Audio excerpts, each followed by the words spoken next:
Assalamualaikum warahmatullahi wabarakatuh. My name Arvin Liliana. My ID student is 33220021.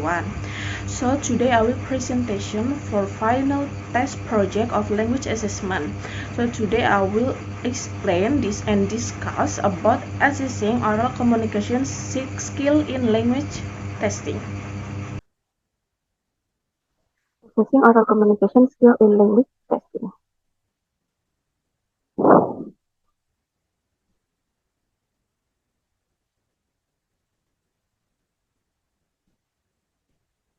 Okay, this is the material we will discuss today.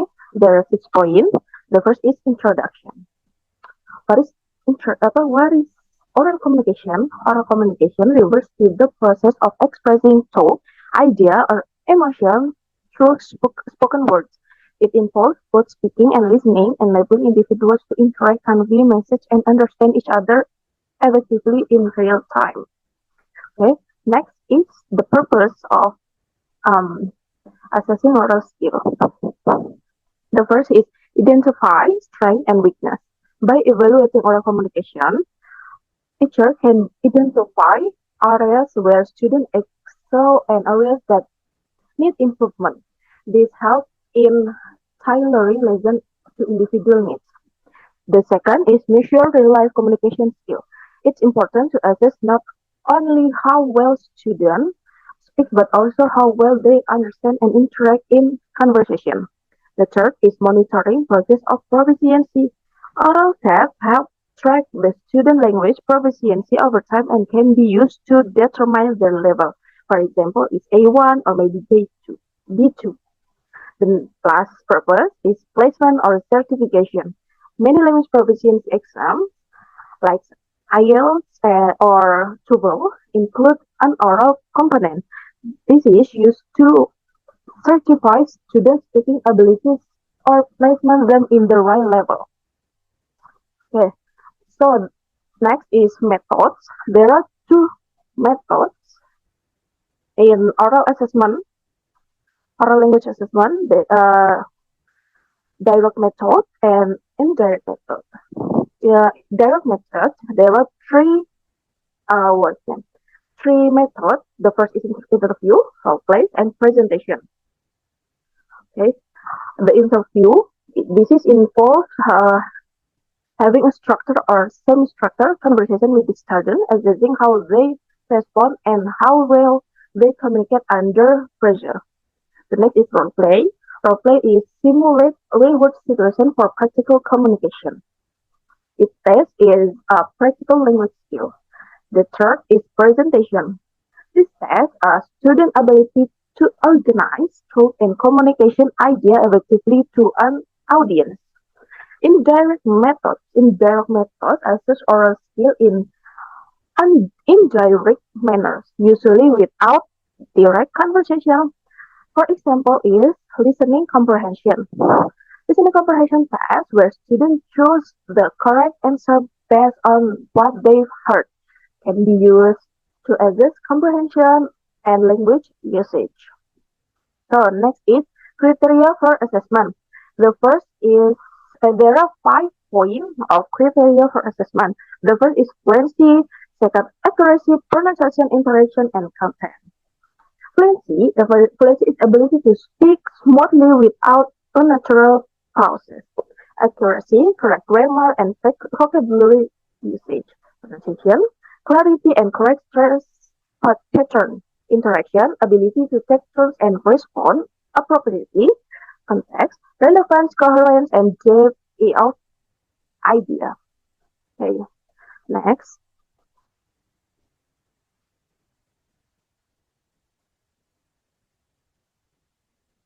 Okay, next is challenge in oral assessment, oral communication assessment.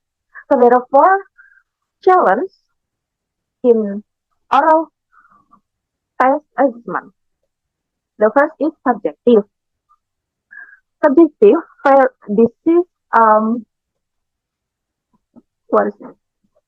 Oral assessment can be influenced by the assessor's personal preference, which might lead to inconsistent scoring. Okay, and next is As anxiety, some students get nervous during oral tests, which can lead to a performance lower than their actual skill level. Third is time and research. Oral assessment take more time than writer tests, especially um, when assessing a large group of students. This can be a limitation in large classrooms. The last challenge is cultural difference. Okay, students from different cultural backgrounds may communicate in diverse ways. For example, some might be more reserved while others are more expressive. This difference needs to be considered during assessment. Okay, the last is conclusion. In conclusion, assessing oral communication skill is crucial in language learning as it allows educators to evaluate students' ability to use the language in real-life situations. Effective assessment not only measure proficiency but also help identify areas for improvement, guiding learners on their path to fluency. By combining direct methods such as interview, role play with objective criteria, we can ensure a fair and comprehensive evaluation of a student's speech ability. Overcoming challenges like subjectivity and test anxiety requires standardized rubrics, accessory training, and truthful use of technology, ultimately benefiting both educators and learners. So this is the material. Hello. Hello. So, what's your name? Okay, hello, my name is Dinda. Okay, Dinda. Today I will give you a topic, and you answer it. To speak about it as if you're writing an essay. I will give you the topic about what is the importance of education in our lives. I will give you a moment to organize your thought. Please start when you're ready, okay? Okay, I'm ready, ma'am. Okay. Please. Okay, so for me, education is one of the important aspects of life because it opens the door of the opportunities in whole aspects also, and then also it helps us to grow as the individuals who have the good quality. And then first of all, education provides us about the knowledge and skills that are essential for personal and also for the social. And then for example, people who have access to education often have better job or the career. And then secondly, education shapes our values that I have mentioned before and makes us more aware about the world or something. And then it teaches us also to critical think and then have the good empathy, and then also give us to provide how to solve the problem. And then finally, education helps societies develop, okay, and then also it reduces poverty and then promote the equality, and then also fosters the innovations. And then in conclusions, education is important.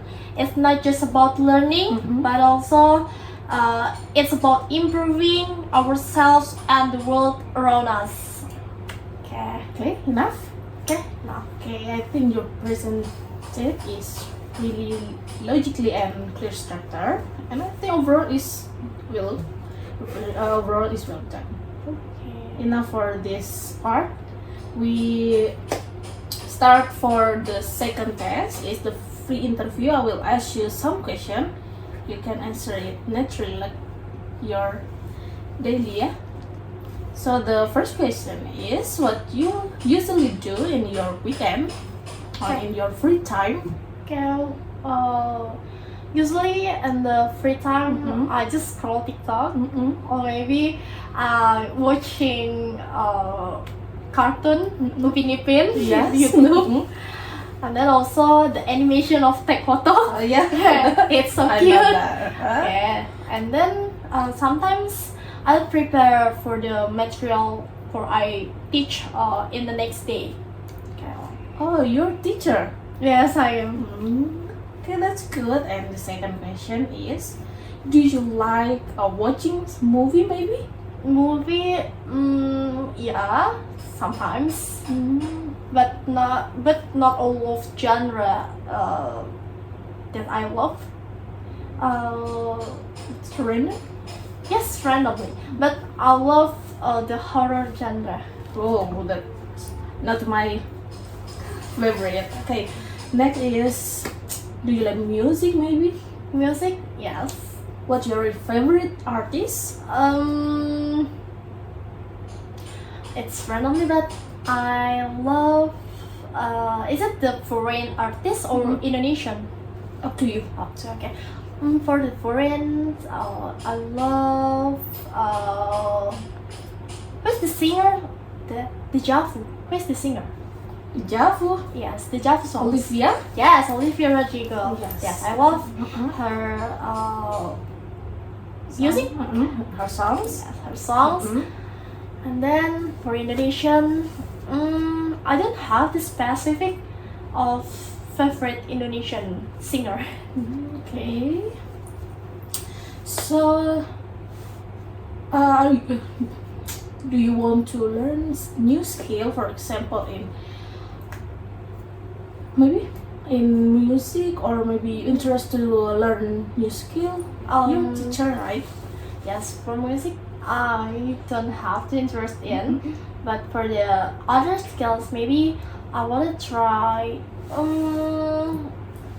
maybe video editing. Okay, I think it sounds so good to learn. Because that's important, yeah. Yes.